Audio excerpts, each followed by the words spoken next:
Mr. Mlynar, since October 2018, Corestone is a new player in the asset management space in Switzerland. You belong to Robeco before. You are large. You have 36 billion assets under management. What is the advantage being now independent? Yeah, the most important advantage is that the experience we have gained over the last 15 years in the Dutch market, that we can now deploy that experience in other geographical markets. The most important one for us currently is Switzerland. We would like to focus more on using our experience, using the skills we have gained in the Dutch market and deploy them with the Swiss pension funds specifically. You mentioned about the size.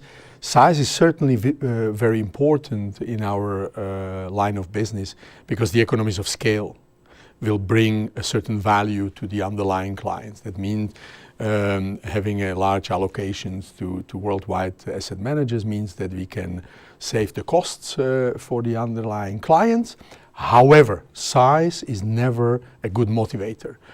We have seen over the last 2 years a lot of mergers and acquisition activity in the asset management market, and the deals are getting bigger and bigger. We believe as Corestone that size cannot be focus. Focus has to be on the professional long-term investors and supporting their strategic decisions. Now, you want to enter the Swiss pension fund market, which is already very competitive. Why do you think you can make a difference here? Swiss Finanzplatz, as you say, is very well developed. And I do not believe that the market needs another asset manager. On the other hand, if you look very specifically at the pension fund market, I would say that the evolution we have seen in other markets like Canada, Denmark, Sweden, and Holland, that parts of this evolutionary development is slowly being introduced in Switzerland. The very recent political discussion about the Umwandlungssatz, or very recent discussion, political discussion about the age when people actually go into pension. These are the first signs that professionals, specialists and politicians are starting to notice that the demographics in Swiss market as well will have a certain impact on the ability to meet the goals of the underlying pensioners.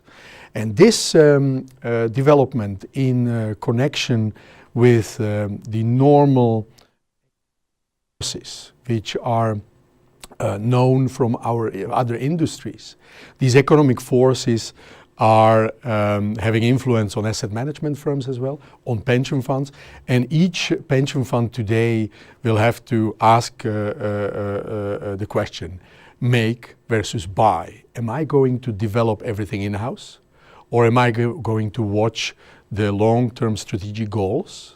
And am I going to use maybe the external providers to help me allow to achieve these goals?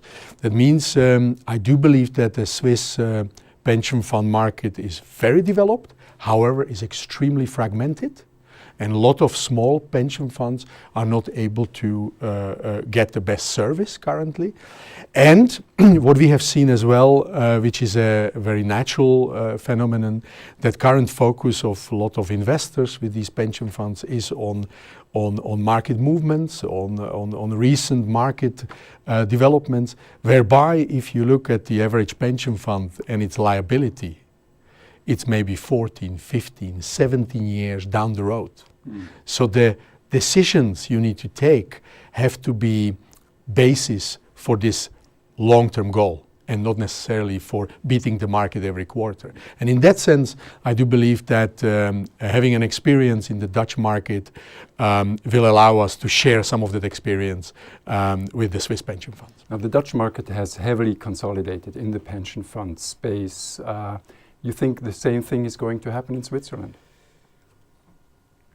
I do not think the Swiss pension fund will be able to stay away from these forces which we just pointed to. That means if the market is very fragmented and you need to deliver certain long-term goals, you need certain infrastructure. You need procedures, you need number of professionals allowing you to structure investment process and achieve these goals. What we have seen in other markets, and Sweden and Denmark are a very visible example of that. We went down to 20 large pension funds managing almost all pension assets of the country. In Holland, we went from 900 pension funds 10 years ago to less than 270 today. We have another 40, 50 pension funds which already are candidate to be a part of other firm-wide or industry-wide pension structure. And we see that the motivation for consolidation in the Netherlands is actually comparable to any other industry, including private banking, including automotive, where the cost pressure on delivering a certain result over the long term basically forces you to be more efficient. And in this sense, I do believe that Swiss pension fund market will go through the similar development, and maybe when we meet 10 years later, there will be less pension funds in Switzerland as well. Those forces that you are seeing that are around, they are also putting pressure on the market of independent asset managers here in Switzerland, which is also a very fragmented market and is being expected to be consolidated. Are you going to take an active role in that?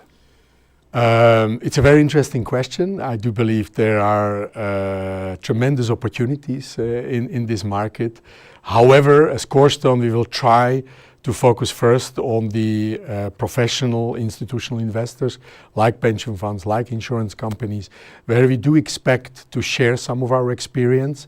We will not necessarily say no to a business-to-business cooperation, but our focus currently will be on pension fund market, where we believe that the core skills we have developed helping Dutch pension funds going into periphery world of the asset spectrum, or deploying the technology we have and the experience of understanding how you combine investment strategies and products. We believe that we have most value added for the pension funds and insurance company, for example, in the first instance.